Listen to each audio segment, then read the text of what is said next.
Hey,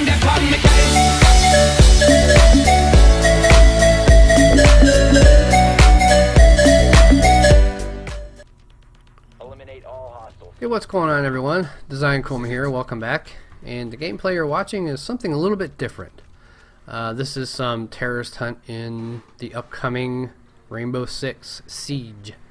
Me and my friends, you know, when we were playing Rainbow Six on our Xboxes, or on our 360s, terrorist hunt was something we played a lot. I mean, we played the co-op campaign. You know, eventually we would we ended up getting so good at the co-op campaign, we would blow through that thing so fast. It was crazy. But yeah, we would play terrorist hunt a lot, you know, and we always had a good time with it. We didn't always, you know, complete the mission successfully together. Usually it ended up with one person who survived, who finished everything up. But all in all, we always had a great time with it. And I'll tell you what, we were real excited to see that terrorist hunt was released for the beta. So yeah, this is what we spent time playing. We didn't really get into any of the multiplayer. We were just really interested in checking out the terrorist hunt because that's what we did most of the time when we played Rainbow Six. So what's up for today's video? Well, you know, I'd like to talk a lot about, you know, my likes and dislikes about Rainbow Six, but I think I'm going to save that for a different video. This video, I really kind of want to talk about our worst, I guess you could say, nightmares coming true. So, as a parent, you know, I have a number of, you know, worst nightmares. You know, like one of my worst nightmares is something terrible happening to one or both of my kids. You know, whatever scenario it may be, just, you know, something bad happening to where they get hurt really bad or worse. You know, so that's one of my worst nightmares. My second worst nightmare has to do with my wife. Now, this is one that unfortunately recently played out. The car that I had is this old crappy 95 Pontiac Sunfire, and I mean, this thing, it was old and rusty, and I mean, it had big rust holes in the door, you know, but the thing ran really good. The body looked like crap, you know, the underbody was rusting out, and you know, some other areas were rusting out, but I'll tell you what, this thing ran like a dream. I mean, it had over 200,000 miles on this car. But I always thought, and I knew the shape that this car was in, and I always thought, you know, this thing just wouldn't hold up very well if myself or my wife were in some kind of a major car accident with this thing, and you know, hopefully neither of our kids would have been in the car with us at the time. But unfortunately, my worst nightmare came to fruition over this past weekend.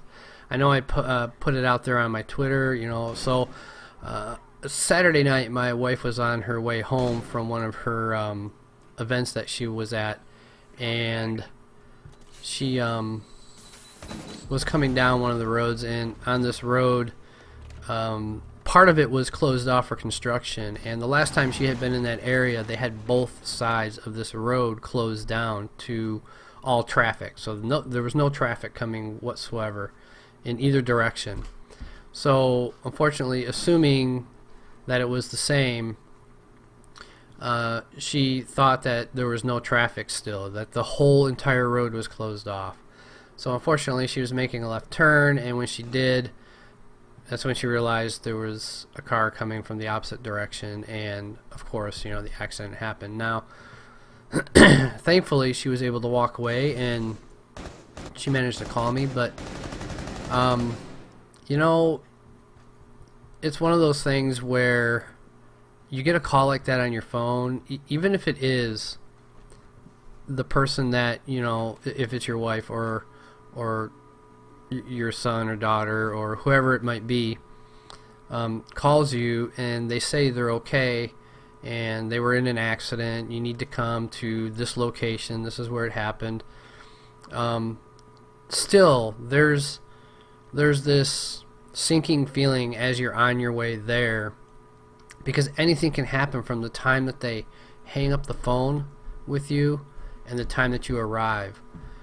Now, when I arrived on scene, I mean, it was a mess. Both the cars, you know, my car included, you know, and the other driver. Thankfully, the other driver wasn't injured, you know, either. You know, so everybody was safe. Everybody was okay. But at the same time, you know, when I pulled up and I saw the car, and I'm gonna put a little, you know, I'm gonna put a picture of the car into the video here, and you'll see what I'm talking about. But when I pulled up, you know, on the scene, and it was dark, it was raining, and you know, when I seen the car, it's one of those sinking feelings that you have, you know, when you see something like that. I mean, I literally I sat in the car for just a moment or two, just staring at this car and thinking, there's no way, you know, it just looked that bad to me.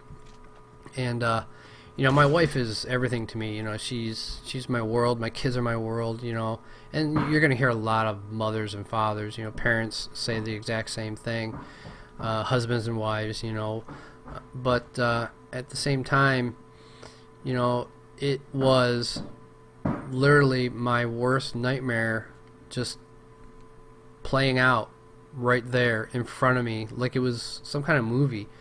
And when I first pulled up, I mean, it was, I swear, it literally felt like everything was just moving in slow motion to me, because, you know, I'm thinking, you know, I'm going to get out of this car and I'm going to walk up, and either an officer or one of the men from the fire department are going to ask me, you know, who I am, why am I standing there, you know, because obviously I'm in a place where I shouldn't be.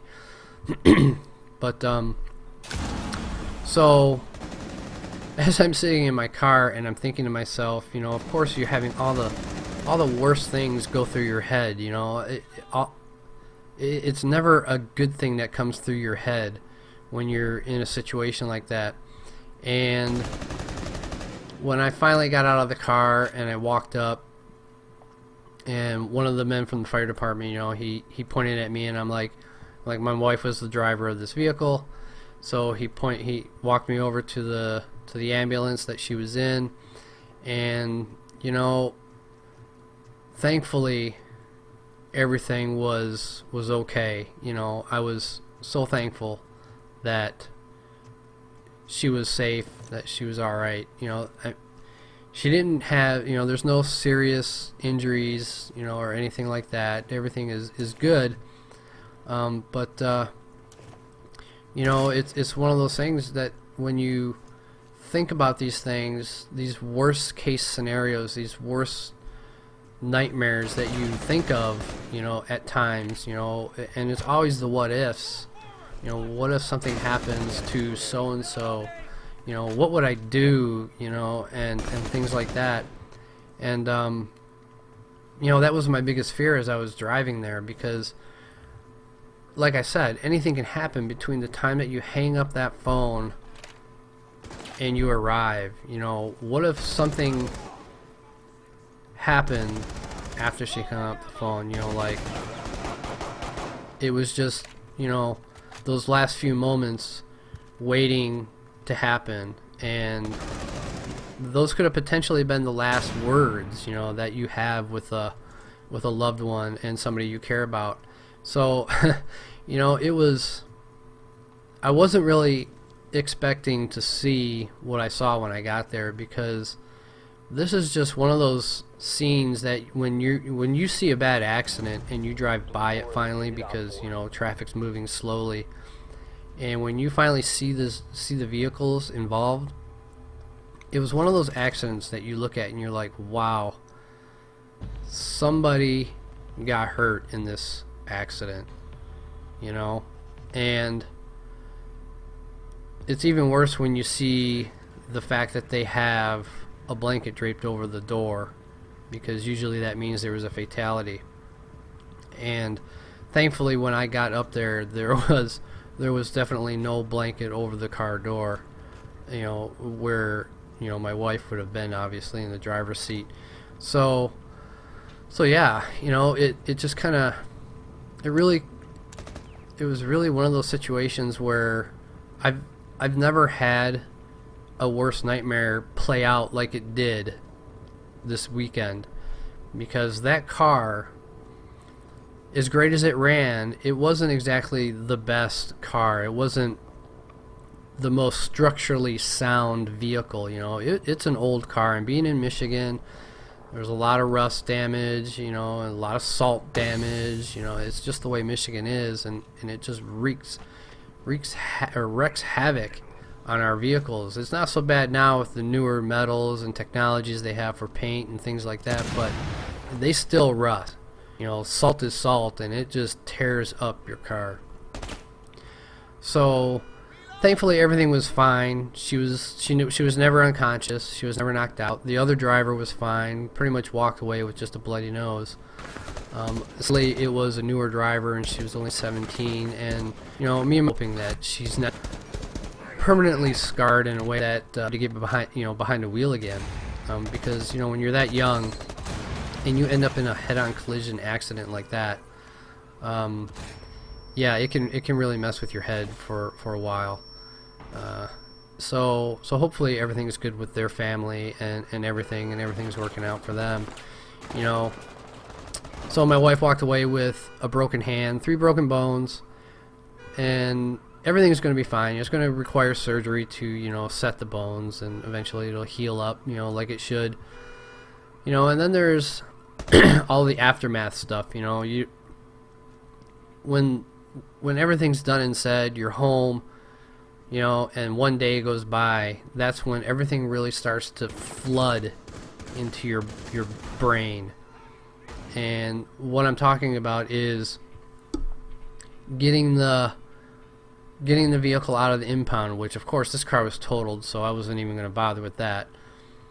Paying the impound fees, the towing fees, of course, you know, citations that you're going to pay, how you're going to replace the vehicle, because, you know, for one, you know, it's not like we have money just laying around to go out and buy another car, you know, or be able to afford, you know, financing another car. So now, you know, it's that, and then there's the medical bills, you know, and things like that. It's not that we don't have health insurance, but still, there's all these underlying bills and things that start just overwhelming your head and taking control. And you know, it really gets to you, and it really starts to break you down mentally. But all in all, in the end, all that stuff is pretty much meaningless, because, you know, my wife and my kid's mother is still with us. She's safe. She's still healthy. She's banged up. She's bruised, broken hand, but she's alive.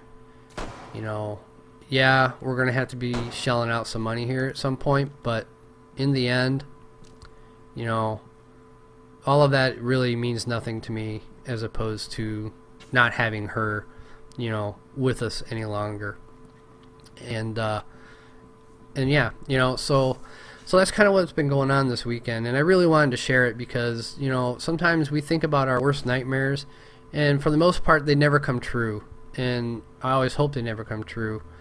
But for me, this past weekend, one of mine did, and it played out like its own little mini movie for me, right in front of my eyes. So I hope you guys enjoyed the gameplay. You know, Rainbow Six is really shaping up to be something pretty cool, I think. And I really enjoyed the terrorist hunt. It was so much fun. It was fun getting back to something that we haven't played in such a long time. So again, I hope you guys enjoyed the video. If you did, don't forget to give it a like, favorite, and subscribe. And I'll catch you in the next one.